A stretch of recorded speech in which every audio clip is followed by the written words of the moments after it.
Hello, poor people. How are you today? I trust you're having a miserable life, as usual. If you're someone who wants to own a business or a struggling entrepreneur, then this video is for you. The worst thing you can do, especially once you've established, is to own a monopoly. Yes, I know this sounds counterintuitive because monopoly equates to increased level of profit. But not only the peasants focus on the A aspects. They don't see the other side of having a monopoly.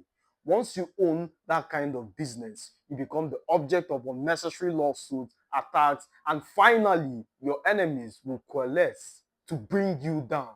That is not a situation anybody should find himself in.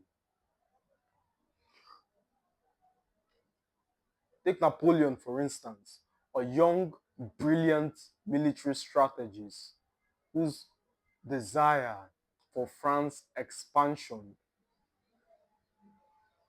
was insatiable. So, as a consequence of his conquest, the first coalition was made, which he triumphed. The second coalition, the third coalition, up onto the sixth coalition, and he's met his end at the Waterloo. The point I'm trying to highlight is if you go too far, if you establish some kind of dominant business in a sector, you would become the object of so many attacks. Now, this isn't trying to stifle big dreams. No, it's far from it.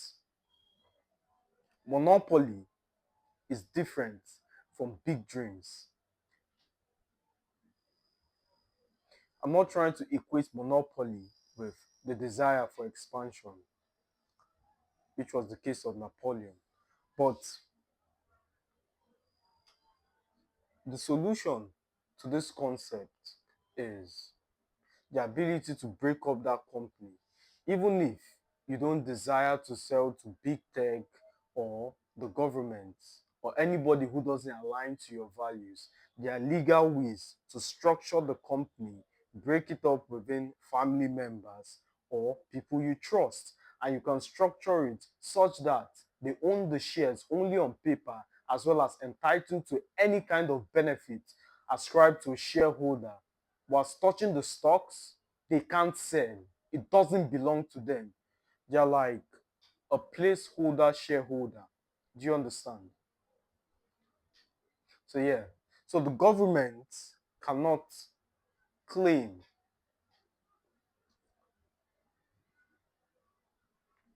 you don't align with the laws and values. It cannot claim you're running a monopoly because on paper you have shareholders with which receive benefits. So yes, and I'm sure the peasants in the comment section will be, oh, but there are business who come together and they're monopolies and they try to dictate how the earth works. Of course, that's an oligarch market. And the key emphasis is come together, not decide on their own, come together. So for those of you who don't know, an oligarch market is basically when few monopolies come together to take decision or manipulate a sector. So if you create a monopoly as well as align to the existing monopolies, or you can find yourself in that circle, then it's fine. Have you ever wondered, thought experiments, why big businesses buy small ones? Or sometimes buy small businesses only to bury the patent, the patent. Exactly. They're trying to hold their dominance in whatever sector that is. So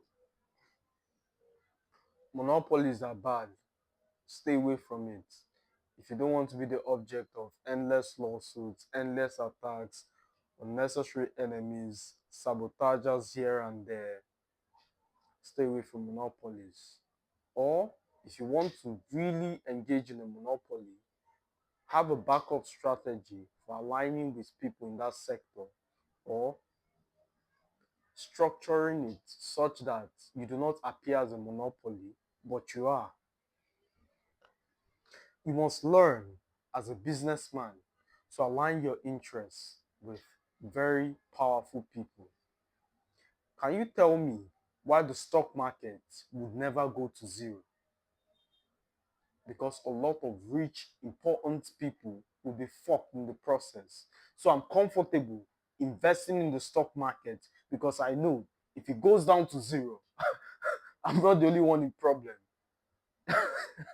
And there are billionaires, trillionaires, literally heads of giant conglomerates who would work tirelessly to fix it. So I rest in the confidence that there are superior people who have my interests at heart. The same thing with you. You must learn how to put your business or align your interests or align the interest of your business with that of very important people, either through the sale of shares or becoming so exceptional in that sector. Anything happening to your company would cause preemptive strikes. In fact, your company becomes garrisoned by benefactors like TSMC, I think, the chip company in Taiwan. Nobody's going to allow China to invade Taiwan simply because of that chip making company. The US interest has been aligned with that small space.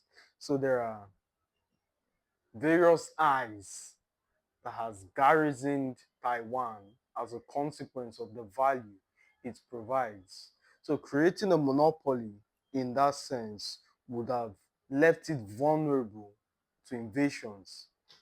Always learn either you don't create monopolies at all, or you learn how to align your interests with that of very important people. Understand this and you'll be fine. As always, my friends, a pleasure speaking to you. I'll see you in the next one.